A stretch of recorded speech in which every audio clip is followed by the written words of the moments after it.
ദുരന്തത്തെക്കാൾ മഹാദുരന്തങ്ങളായി മാറിയ കോൺഗ്രസുകാരാണ്. പിന്നൊരു കൂട്ടരോ മതം കുത്തിക്കലർത്തി കേവലം അധികാരത്തിലെത്താൻ വേണ്ടി എന്ത് തോന്നിവാസവും പ്രചരിപ്പിക്കുന്ന ലീഗുകാരാണ്. പിന്നെയോ ഈ നാടിനകത്തെ മുഖ്യധാരാ മാധ്യമങ്ങൾ, പിന്നെയോ ഈ നാടിനകത്തെ പാവപ്പെട്ടവന്റെ ആരോഗ്യ മേഖലയിൽ, വിദ്യാഭ്യാസ മേഖലയിൽ മെച്ചപ്പെട്ട സൗകര്യങ്ങൾ ഒരു ഗവൺമെന്റ് ഒരുക്കിക്കൊണ്ടിരിക്കുമ്പോ ആ ഗവൺമെന്റിനെ അട്ടിമറിക്കാൻ വെമ്പൽ കൊള്ളുന്ന ഈ നാടിനകത്തെ അത്തരം മേഖലകളിൽ കണ്ണുവെച്ച് പ്രവർത്തനം നടത്തുന്ന കോർപ്പറേറ്റുകളാണ് വലിയ ശത്രുക്കൾ ഇടതുപക്ഷത്തെ ആക്രമിക്കാൻ വേണ്ടി കടന്നു വരുന്ന ഒരു കാലഘട്ടത്തിലൂടെയാണ് ഈ കേരളം തെരഞ്ഞെടുപ്പിനെ നേരിടാൻ വേണ്ടി പോകുന്നത്. നോക്കൂ നിങ്ങൾ, ഇത് മാത്രമല്ല, കേന്ദ്ര ഗവൺമെന്റ് അവരുടെ അന്വേഷണ ഏജൻസികളെയും ഉപയോഗപ്പെടുത്തിക്കൊണ്ടിരിക്കുകയാണ്. ഇങ്ങനെ വലിയൊരു ശത്രുപക്ഷം അപ്പുറത്ത് നിൽക്കുകയാണ്. പക്ഷേ ഒരു സെമി ഫൈനൽ പോരാട്ടത്തിന്റെ വിജയത്തേരിലാണ് ഇടതുപക്ഷം ഈ തെരഞ്ഞെടുപ്പിനെ നേരിടാൻ വേണ്ടി പോകുന്നത്. ഈ കൂട്ടരൊക്കെ തദ്ദേശ തെരഞ്ഞെടുപ്പിന് മുമ്പും കേരളത്തിലെ ഇടതുപക്ഷത്തെ ആക്രമിക്കാൻ ഒത്തുകൂടിയിട്ടുണ്ട്. ഈ നാടിനകത്ത് ഓരോ ദിവസവും വാർത്താ സമ്മേളനം വിളിച്ച് പിണറായിയെ കള്ളനാക്കാൻ നോക്കിയിരുന്നില്ലേ ചെന്നിത്തലയും മുല്ലപ്പള്ളിയും അടക്കമുള്ള കോൺഗ്രസിന്റെ നേതാക്കന്മാർ, പി.കെ. ഫിറോസും കുഞ്ഞാലിക്കുട്ടിയും അടക്കമുള്ള ലീഗിന്റെ നേതാക്കന്മാർ. പ്രിയപ്പെട്ടവരാ, തദ്ദേശ തെരഞ്ഞെടുപ്പിന് മുമ്പ് 5-6 മാസക്കാലം ഈ നാടിനകത്ത് ഇടതുപക്ഷത്തെ വേട്ടയാടാൻ ഖുർആന്റെ മറവിൽ സ്വർണം കടത്തിയെന്നും ഈന്തപ്പഴ കുരുവിന് പകരം സ്വർണമായിരുന്നുവെന്നും ഒക്കെ പറഞ്ഞുകൊണ്ട് ഈ നാടിനകത്തെ കള്ളപ്രചാര വേല ഈ നാടിനകത്തെ ലീഗുകാർ, കോൺഗ്രസുകാർ നടത്തിയിരുന്നു. പക്ഷേ തെരഞ്ഞെടുപ്പ് കഴിഞ്ഞപ്പോ എന്തായി സ്ഥിതി? ചെന്നിത്തലയുടെ വാർഡിനകത്ത് UDF തോറ്റു, ചെന്നിത്തലയുടെ പഞ്ചായത്തിലും UDF തോറ്റു, ഉമ്മൻചാണ്ടിയുടെ വാർഡിൽ UDF തോറ്റു, ഉമ്മൻചാണ്ടിയുടെ പഞ്ചായത്തിലും UDF തോറ്റു, മുല്ലപ്പള്ളിയുടെ വാർഡിനകത്തും പഞ്ചായത്തിനകത്തും UDF തോറ്റു. പ്രിയപ്പെട്ടവരെ, കെ സുധാകരന്റെ വാർഡിനകത്ത് UDF തോറ്റു, കെ സുരേന്ദ്രന്റെ വാർഡിനകത്ത് UDF തോറ്റു. കുറച്ചധികം സമയം എടുക്കണം എന്ന് പറയുന്നുണ്ട്. നിങ്ങൾക്ക് ചടക്കുണ്ടോ? നമ്മുടെ സ്ഥാനാർത്ഥി വരുന്നുണ്ടെന്ന് പറഞ്ഞു. സ്ഥാനാർത്ഥിനെ കൂടി കണ്ടിട്ട് പോവാം. കുറച്ച് സമയം ഇങ്ങനെ സംസാരിക്കാം, വളരെ സിമ്പിൾ ആയിട്ട്. ഞാൻ പറഞ്ഞു വന്നത്, ഈ നാടിനകത്ത് ചെന്നിത്തലയുടെയും ഉമ്മൻചാണ്ടിയുടെയും മുല്ലപ്പള്ളിയുടെയും കെ മുരളീധരന്റെയും കെ സുധാകരന്റെയും അടക്കം പിണറായിയെ കള്ളനാക്കാൻ നോക്കിയ, പിണറായിയെ കള്ളക്കടത്തുകാരനാക്കാൻ നോക്കിയ കോൺഗ്രസിന്റെയും ലീഗിന്റെയും ഒക്കെ നേതാക്കന്മാരുടെ വാർഡുകളിലും പഞ്ചായത്തുകളിലും പ്രിയപ്പെട്ടവരെ, അവർ നയിക്കുന്ന രാഷ്ട്രീയ പ്രസ്ഥാനങ്ങൾ തോറ്റു തുന്നം പാടിയപ്പോ പ്രിയപ്പെട്ടവരെ, ഈ കേരളത്തെ കരുത്തോടെ നയിച്ച കടുത്ത സാമ്പത്തിക പ്രതിസന്ധിയുടെ കാലഘട്ടത്തിലും കേരളത്തിന്റെ വികസന പ്രവർത്തനങ്ങൾക്ക് ഒരു കുറവും വരുത്താതെ ഈ കേരളത്തെ കരുത്തോടെ നയിച്ച ഈ നാടിനകത്ത് വർഗീയവാദികൾ കടന്നു വന്നപ്പോ ആ വർഗീയവാദികൾക്ക് മുമ്പിൽ നട്ടലുയർത്തിപ്പിടിച്ച് ചങ്കൂറ്റത്തോടെ നിലപാട് സ്വീകരിച്ച ഈ നാട്ടിലെ മനുഷ്യർക്കൊരു പ്രശ്നം വന്നപ്പോ, ഈ നാട്ടിലെ മനുഷ്യർക്കൊരു പ്രയാസം വരുമ്പോ ആ പ്രയാസങ്ങൾക്ക് മുമ്പിൽ ഈ നാട്ടിലെ മനുഷ്യൻ അതിജീവന പോരാട്ടത്തിന് കരുത്തു പകരാൻ, ഈ നാട്ടിലെ മനുഷ്യരെ പട്ടിണിക്കിടാതെ പോറ്റാൻ ആത്മാഭിമാനത്തോടെ ഈ നാട്ടിലെ മനുഷ്യർക്ക് മുമ്പിൽ തല ഉയർത്തിപ്പിടിച്ചുകൊണ്ട് പോരാട്ടങ്ങൾക്ക് കരുത്തു പകരാൻ നേതൃത്വം കൊടുത്ത കേരളത്തിന്റെ മുഖ്യമന്ത്രി, പട്ടിണി എന്തെന്ന് അറിഞ്ഞ് വളർന്നു വന്ന ഈ നാട്ടിലെ പാവപ്പെട്ടവനെ ചേർത്ത് പിടിക്കുന്ന കേരളത്തിന്റെ മുഖ്യമന്ത്രി, കോൺഗ്രസുകാരും BJP-ക്കാരും ഒക്കെ ചെത്തുകാരന്റെ മകൻ എന്ന് പറഞ്ഞുകൊണ്ട് അധിക്ഷേപിക്കുന്ന പാവങ്ങളുടെ പടത്തലവൻ സഖാവ് AKജിയുടെ പിന്മുറക്കാരൻ സഖാവ് പിണറായി വിജയൻ, ഈ കേരളത്തിന്റെ മുഖ്യമന്ത്രി. ആ സഖാവ് പിണറായി വിജയന് പ്രിയപ്പെട്ടവരെ, ചെന്നിത്തലയുടെ വാർഡിൽ UDF തോറ്റുപോയപ്പോ, ഉമ്മൻചാണ്ടിയുടെ വാർഡിൽ UDF തോറ്റുപോയപ്പോ, കുഞ്ഞാലിക്കുട്ടിയുടെ വാർഡിൽ ലീഗ് തോറ്റുപോയപ്പോ, കെ സുരേന്ദ്രന്റെ വാർഡിൽ BJP തോറ്റുപോയപ്പോ, പി.കെ. ഫിറോസിന്റെ വാർഡിൽ ലീഗ് തോറ്റുപോയപ്പോ, മുല്ലപ്പള്ളിയുടെ വാർഡിൽ കോൺഗ്രസ് തോറ്റുപോയപ്പോ, പിണറായി വിജയന്റെ വാർഡ് മാത്രമല്ല, പിണറായി വിജയന്റെ പഞ്ചായത്തും ബ്ലോക്ക് പഞ്ചായത്തും ജില്ലാ പഞ്ചായത്തും ക്യാപ്റ്റൻ പിണറായി നയിച്ച കേരളമാകെയും ചുവന്നു കൊടുത്തു എന്നതാണ് ആ സെമിഫൈനൽ പോരാട്ടത്തിന്റെ ആത്മാഭിമാനമുള്ള ഇടതുപക്ഷ പ്രവർത്തകന്റെ കാഴ്ചപ്പാട്. ഇടതുപക്ഷത്തിന് വലിയ വിജയം ആ സെമിഫൈനൽ പോരാട്ടത്തിൽ ലഭിച്ചിരിക്കുന്നു. സ്വാഭാവികമായും ആത്മാഭിമാനത്തോടെ തന്നെയാണ് ഇടതുപക്ഷ പ്രവർത്തകൻ വരുന്നത്. ഞാൻ നേരത്തെ പറഞ്ഞില്ലേ, ED വന്നു, NIA വന്നു, CBI വന്നു, കസ്റ്റംസ് വന്നു, കേന്ദ്ര അന്വേഷണ ഏജൻസികൾ ഒന്നാകെ വട്ടമിട്ട് പറന്നു. കേരളത്തിലെ മുഖ്യമന്ത്രിയുടെ തലക്കുമീതെ, കേരളത്തിലെ ഉന്നത വിദ്യാഭ്യാസ വകുപ്പ് മന്ത്രിയുടെ തലക്കുമീതെ ഒരു രോമത്തിൽ തൊടാൻ കഴിഞ്ഞോ? എന്തുകൊണ്ടാണെന്നറിയോ?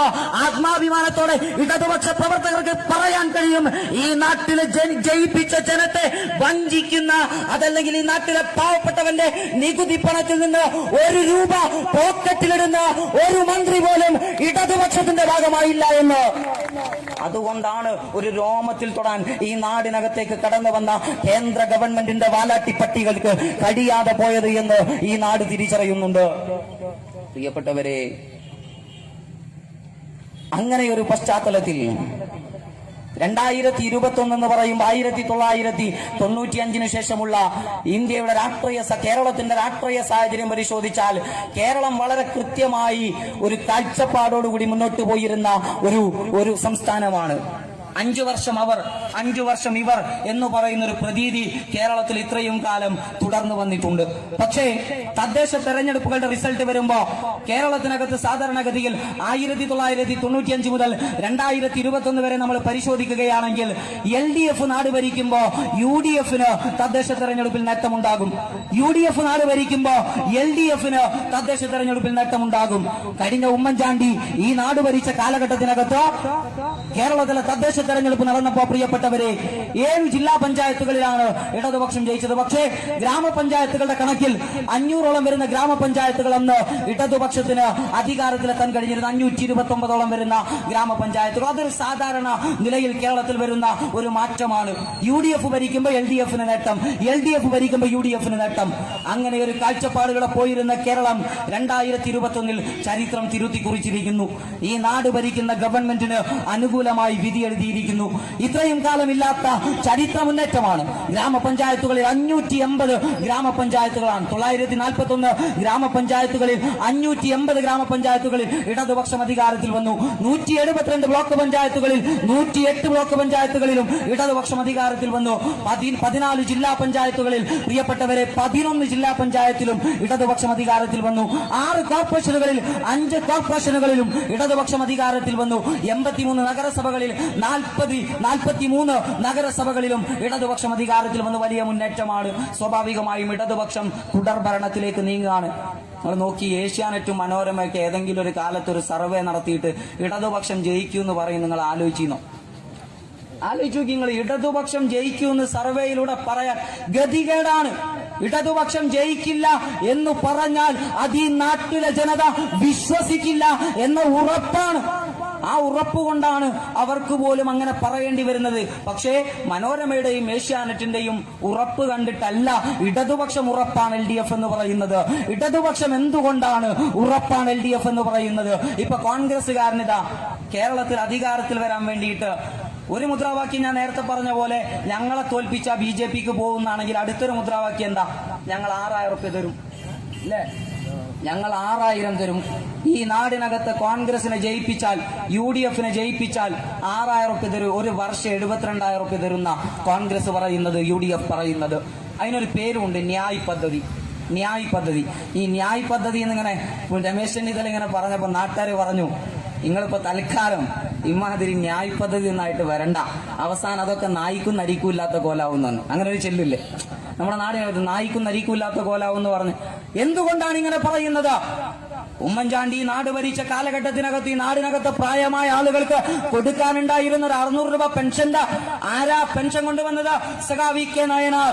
സഖാ VK നായനാർ മുഖ്യമന്ത്രിയായപ്പോ ഈ നാടിനകത്ത് കൊണ്ടുവന്ന പെൻഷൻ ഉണ്ടല്ലോ പ്രിയപ്പെട്ടവരെ, ആ പെൻഷൻ എന്ന് പറയുന്ന സംവിധാനം UDF ഈ നാട് ഭരിച്ച കാലത്ത് 30 ലക്ഷം ആളുകൾക്കാണ് കൊടുക്കാനുണ്ടായിരുന്നത്. ആ 30 ലക്ഷം ആളുകൾക്ക് 600 രൂപ വീതമാണ് കൊടുക്കേണ്ടിയിരുന്നത്. പക്ഷേ 12 മാസക്കാലം ആ 600 രൂപ കുടിശ്ശികയാക്കി വെച്ച ആളുകൾ ഈ നാടിനകത്തെ വാർദ്ധക്യം കൊണ്ട് അവശത അനുഭവിക്കുന്ന പാവപ്പെട്ട മനുഷ്യനോട് എന്താ പറഞ്ഞെന്നറിയോ? നിങ്ങൾ പഞ്ചായത്ത് ഓഫീസിക്ക് വാ, നിങ്ങൾ ബാങ്കിക്ക് വാ, നിങ്ങൾ പോസ്റ്റ് ഓഫീസിക്ക് പോ, നിങ്ങൾ അവിടെ പോയിട്ട് ആധാർ കാർഡുമായിട്ട് നിങ്ങളുടെ ബാങ്ക് അക്കൗണ്ട് ലിങ്ക് ചെയ്യ്, നിങ്ങൾ ബാങ്കിന്റെ മുന്നിൽ ക്യൂ നിൽക്കുക. ഇങ്ങനെ പറഞ്ഞ് ഈ നാട്ടിലെ പാവപ്പെട്ടവനെ ഈ നാടിനകത്ത് ഇങ്ങനെ തെണ്ടി നടക്കേണ്ടി വന്നിരുന്ന ഒരു കാലഘട്ടം UDF ഈ നാട് ഭരിച്ച കാലത്തുണ്ടായിരുന്നു. 600 റുപ്യ ഉണ്ടായിരുന്ന പെൻഷൻ കിട്ടാനുള്ള ഗതികേടായിരുന്നത് ആ ആൾക്കാരാണ് 6000 തരും എന്ന് പറയണേ. നോക്കൂ നിങ്ങൾ, ഇടതുപക്ഷം ഈ നാടിനകത്ത് അധികാരത്തിൽ വന്ന് ഈ 4.5 വർഷക്കാലം 5 വർഷക്കാലം പിന്നിടുമ്പോ 600 ഉണ്ടായിരുന്ന പെൻഷൻ 30 ലക്ഷം ആളുകൾക്ക് കൊടുത്തെടുത്ത് 1600 രൂപ പെൻഷൻ പ്രിയപ്പെട്ടവരെ 60 ലക്ഷം ആളുകൾക്ക് കൊടുത്തുകൊണ്ടിരിക്കുന്നു. ഇന്ന് വരെ മുടങ്ങാതെ കൊടുത്തുകൊണ്ടിരിക്കുന്നു. ആ പെൻഷൻ മുടങ്ങാതെ ഈ നാടിനകത്തെ കോൺഗ്രസുകാരാ, നിന്റെയൊക്കെ വീട്ടിലുള്ള പ്രായമായ വല്യമ്മക്ക്, ഈ നാടിനകത്തെ ലീഗുകാരാ, നിന്റെയൊക്കെ വീട്ടിലുള്ള മുത്തശ്ശന്മാർക്ക് മുടങ്ങാതെ അവന്റെ ആത്മാഭിമാനത്തിന്റെ ഈ നാടിനെ 10-60 വർഷക്കാലം തീറ്റിപ്പറ്റിയത് പ്രയത്നിച്ചതിന്റെ, അധ്വാനിച്ച് ഈ നാടിന് കാവൽ നിന്നതിന്റെ വിയർപ്പിന്റെ പങ്ക് ഒരു ഗവൺമെന്റ് കൊടുക്കുമ്പോ ആ പങ്ക് ഈ നാടിനകത്തെ പാവപ്പെട്ടവന് മുടങ്ങാതെ ലഭിക്കണമെന്ന ആഗ്രഹം നിങ്ങൾക്കുണ്ടോ എന്നതാണ് എന്റെ ചോദ്യം. UDF ഭരിക്കുമ്പോ പെൻഷൻ കിട്ടൂല എന്നതൊരു ഉറപ്പാണ്. ഇടതുപക്ഷം ഭരിച്ചാൽ ആ പെൻഷൻ മുടങ്ങാതെ പാവപ്പെട്ടവന്റെ വീടുകളിൽ എത്തുമെന്നത് മറ്റൊരു ഉറപ്പാണ്. ആ ഉറപ്പിനാണ് ഇടതുപക്ഷം വോട്ട് ചോദിക്കുന്നത്. നോക്കൂ, നിങ്ങൾ വീട് സ്വപ്നം കാണാത്ത മനുഷ്യരുണ്ടോ ഈ നാട്ടിൽ? എന്തുകൊണ്ട് ഇടതുപക്ഷം വേണം? ലീഗ്, കോൺഗ്രസ്, BJP-ക്കാരാ ഒരു രാഷ്ട്രീയവുമില്ലാത്തവനെ തിരിച്ചറിഞ്ഞോ? എന്തുകൊണ്ട് ഇടതുപക്ഷം വേണം?